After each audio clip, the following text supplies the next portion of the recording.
नमस्कार दोस्तों, वेलकम मेरे यूट्यूब चैनल। प्रॉपर्टी वो चाहे पर्सनल रहे, दूसरे की किसी की रहे, उसमें बहुत इंटरेस्ट रहता है बात करने में, उसको जानने में कि क्या तरीके के न्यूज़ चल रहे, क्या है, इसका प्रॉपर्टी का ये हुआ, उसका प्रॉपर्टी का ये हुआ। बट आज हम यहाँ पे बात करें इंटरेस्टेड पार्टीज़ के प्रॉपर्टीज़ के बारे में। आईएसओ का QMS 9001/2015 के क्लॉज नंबर 8.5.3 में इंटरेस्टेड पार्टीज़ के प्रॉपर्टीज़ के बारे में कुछ बात की गई है और उसकी कुछ रिक्वायरमेंट्स है जिसको ड्यूरिंग द ऑडिट वेरीफाई भी किया जाता है। अभी नॉर्मली जब भी आप प्रैक्टिस करना शुरू करते हो या इम्प्लीमेंट करना शुरू करते हो तो दो मेन इंटरेस्टेड पार्टीज़ है जिसको हमने 4.2 में भी देखा था। सबसे मेन है आपका सप्लायर जो आपको मटेरियल सप्लाई करते हैं, रॉ मटेरियल है या कुछ इक्विपमेंट है, जिस भी तरीके का आपका वो प्रोक्योरमेंट करता है वो आपका सप्लायर है। सेकेंडली आपका मेन इंटरेस्टेड पार्टी है कस्टमर, जिसके भरोसे पे इतनी कंपनी खड़ी होती है और प्रोडक्शन भी होता है। तो जब भी आप ऑर्डर लेने जाते हो या ऑर्डर देने जाते हो तो उस दौरान हो सकता है वो कुछ ना कुछ उनकी प्रॉपर्टीज़ आपके साथ शेयर करते हैं। पहले देखते हैं हम सप्लायर के बारे में। सप्लायर क्या करता है, अगर उसने कुछ नया प्रोडक्शन निकाला है या कुछ नया प्रोडक्ट का इन्वेंशन किया है तो उस केस में वो आपको सैंपल के तौर पे कुछ ना कुछ प्रॉपर्टीज़ दे देता है ताकि आप उसको यूज़ करें और उसका फीडबैक दें, जिसके वजह से वो बाद में बल्क में आपसे ऑर्डर ले सकता है या फिर दूसरे लोगों को जब भी उसको फीडबैक देना है तो वो आपका हेल्प ले सकता है। अभी ये तो हो गए मटेरियल के बारे में। इसका एकदम लाइव एग्जाम्पल या सबसे वेल नोन एग्जाम्पल है MR को हमने देखा है, मेडिकल रिप्रेजेंटेटिव जो नॉर्मली क्लिनिक्स के बाहर या हॉस्पिटल्स में विजिट करते हैं। जो भी उनका नया प्रोडक्ट, जो भी उनका नया दवाई निकला होगा तो उसका मार्केटिंग करने के लिए लोग जाते हैं, उसके फ्री सैंपल्स डॉक्टर्स को देते हैं, जिसकी वजह से डॉक्टर्स उसको पेशेंट को देते हैं और फिर उनका फीडबैक लेते हैं कि क्या वो इफ़ेक्टिव था नहीं था या फिर क्या फीडबैक था। ये सब चेक करके डॉक्टर उनको बताते हैं। ये तो हो गए फ्री सैंपल। किसी किसी केस में ये हो सकता है कि आप अगर प्रोडक्शन कर रहे हो, फॉर एग्जांपल आपके यहाँ पे प्लास्टिक का प्रोडक्शन हो रहा है और वो प्लास्टिक के प्रोडक्शन के लिए आपको रॉ मटेरियल की ज़रूरत होती है, कलर के जो मास्टर बैच है उसकी ज़रूरत होती है। तो अगर आप कोई नया सप्लायर ढूंढने जा रहे हो तो सप्लायर हो सकता है कि आपको मास्टर बैच के सैंपल दे दे, छोटे छोटे पैकेट्स में सैंपल दे दे ताकि आप उसको यूज़ कर सके और उसका परफॉर्मेंस कैसा रहा वो आपसे जानता है। और किसी केस में फिर ये सैंपल्स का वो आपसे पेमेंट भी ले लेता है, लेकिन ये depend, case to case depend हो सकता है। और एक एग्जांपल हम देख सकते हैं, सप्लायर सैंपल देते हैं नॉर्मली जब भी कटिंग ऑयल, अगर आपके यहाँ पे जैसे मैंने कहा कि प्रोडक्शन में नॉर्मली कटिंग ऑयल तो यूज़ होता ही है कटिंग करने के लिए, चाहे वो मेटल कटिंग है या कुछ पार्ट्स कटिंग है। तो उस केस में अगर कटिंग ऑयल को उसको इंट्रोड्यूस करना है तो उस केस में आपको छोटा 1 लीटर 2 लीटर या 5 लीटर तक आपको कटिंग ऑयल दे देता है, जिसको आप चेक करके उसका परफॉर्मेंस बता सकते हैं कैसा रहा। तो फिर बाद में बल्क ऑर्डर लेते समय आपको भी आसानी होती है कि ये कितना वर्क करेगा कितना नहीं करेगा ये चेक करने में। ये तो हो गए सप्लायर के प्रॉपर्टीज़ के बारे में जो उसने उसका शेयर किया था। अभी सबसे मेन इंटरेस्टेड पार्टी है कस्टमर।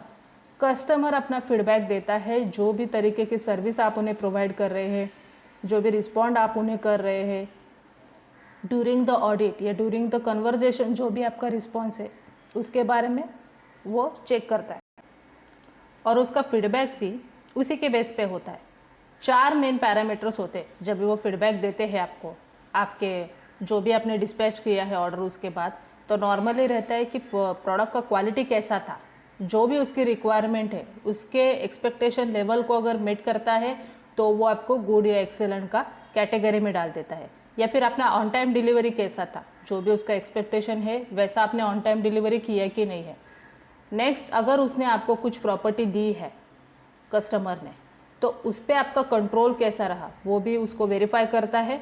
और चौथा है कि अगर किसी किसी केस में अगर आफ्टर डिलीवरी भी उसको कुछ सर्विस का एक्सपेक्टेशन है तो आपका वो सर्विस प्रॉम्प्ट रहा कि नहीं, आपका रिस्पॉन्स कैसा रहा, कम्युनिकेशन कैसा रहा, ये सब चेक करके उसी के बेसिस पे ही ये लोग सेटिस्फैक्शन जो है वो आपको बताते हैं कि गुड है, सेटिस्फाइड है, एवरेज है या फिर एक्सेलेंट है। उसी के बेसिस पे ये लोग नॉर्मली रेटिंग करते हैं।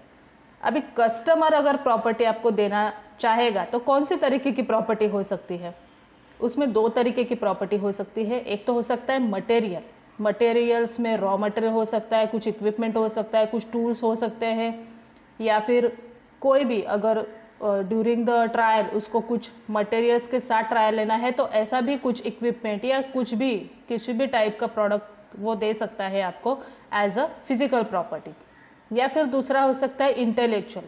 अभी एग्जैक्टली इंटेलेक्चुअल में क्या क्या आता है उसको भी यहाँ पे देखेंगे। इंटेलेक्चुअल में आ सकता है वो किसी आपको अगर लोगो यूज़ करने देता है या ट्रेडमार्किंग आपका खुद का जो है वो यूज़ करने के लिए दे रहा है सिर्फ आपके प्रोडक्शन के लिए, उसका ब्रांड नेम अगर वो आपको यूज़ करने के लिए दे रहा है, या फिर उसके कुछ ड्राइंग्स आपके साथ शेयर कर रहा है, या फिर आपके मैनुअल उनके जो मैनुअल है या उनकी कुछ रेसिपी है, कुछ मेथड्स है प्रोडक्ट बनाने की, वो ड्यूरिंग द ऑडिट जब भी आपका इंटरफेस होता है कस्टमर के साथ तो हो सकता है कि ये सिर्फ इसी प्रोडक्शन के लिए उसने आपके साथ शेयर किया होगा। बट इसमें कॉन्फिडेंशियल मेंटेन करना बहुत ही ज़रूरी है, बिकॉज कस्टमर आप पे भरोसा रख के आपके मार्केटिंग या फिर आपका सेल्स रिप्रेजेंटेटिव जो भी है जिसके साथ इंटरेक्शन हुआ होगा उस पर भरोसा रख के ये कस्टमर प्रॉपर्टी आपको यूज़ करने के लिए देता है। अगर उसको ऐसा लगता है कि आप उसको प्रॉपरली मेंटेन नहीं कर रहे, उसका मिसयूज़ कर रहे, तो उस केस में आप पे वो कुछ ना कुछ एक्शन, लीगल एक्शन भी हो सकता है, कुछ ना कुछ उसमें आपको प्रॉब्लम होने के चांसेस है। इसके लिए उसको मेंटेन रखना और उस पर कंट्रोल रखना बहुत ही इंपॉर्टेंट है। तो इसमें क्या क्या कंट्रोल होना चाहिए, तो कंट्रोल्स में है कि आपको रिस्पॉन्सिबिलिटी डिफाइन करना पड़ेगा कि एग्जैक्टली आप किसको रिस्पॉन्सिबिलिटी ये देने वाले हो। जब ये कस्टमर प्रॉपर्टी हैंडल करना है तो एक ही किसी की रिस्पॉन्सिबिलिटी, फिर इसको अकाउंटेबिलिटी कैसे मेंटेन करोगे वो भी देखना पड़ेगा। अभी अगर मटेरियल आपको कोई देता है एज अ कस्टमर प्रॉपर्टी तो उस केस में हो सकता है कि रॉ मटेरियल है, इक्विपमेंट्स है, टूल्स है, जैसे मैंने कहा, तो उस केस में सबसे पहले रिस्पॉन्सिबिलिटी क्या रहेगी कि जब भी वो कस्टमर प्रॉपर्टी आपके कंपनी में एंटर करती है तो उसका इंस्पेक्शन होना ज़रूरी है।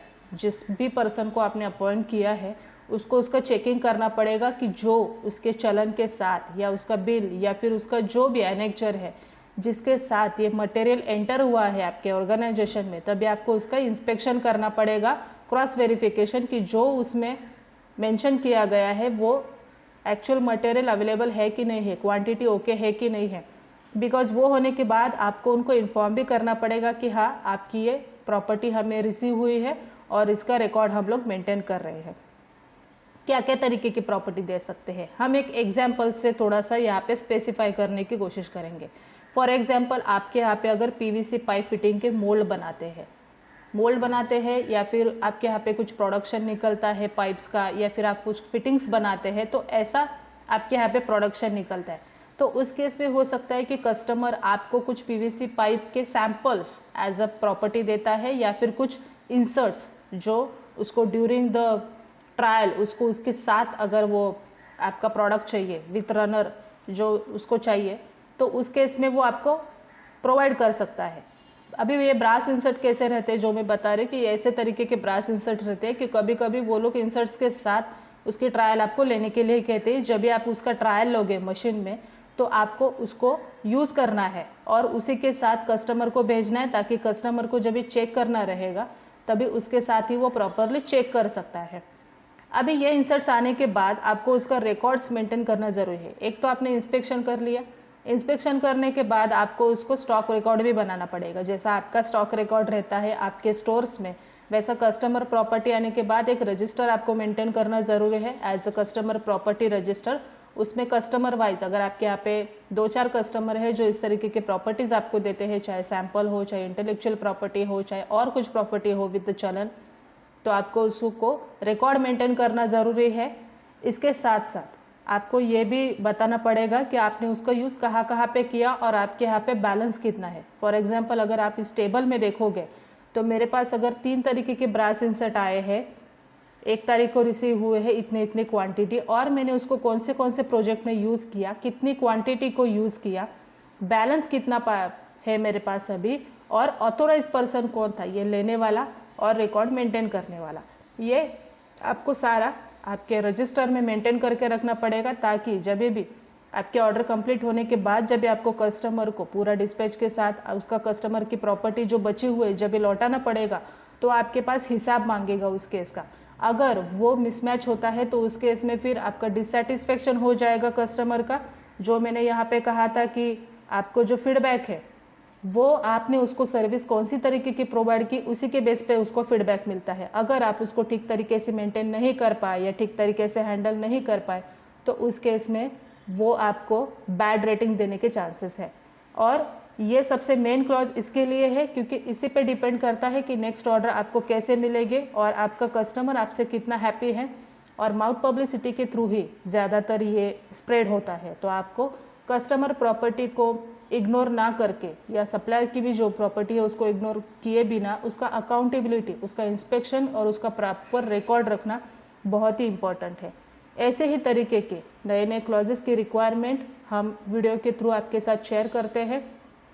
तो ऐसे ही सारे वीडियोस का आपको अपडेट्स मिलने के लिए आप हमारे चैनल को सब्सक्राइब ज़रूर करें अगर पहली बार हमारे चैनल पे आए हैं तो।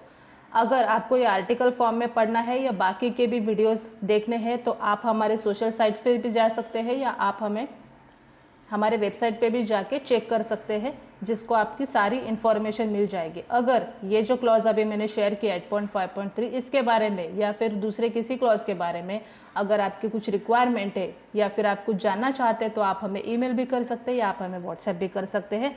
आपको सारी डिटेल इस स्क्रीन पे मिल जाएगी। So thank you for watching this video.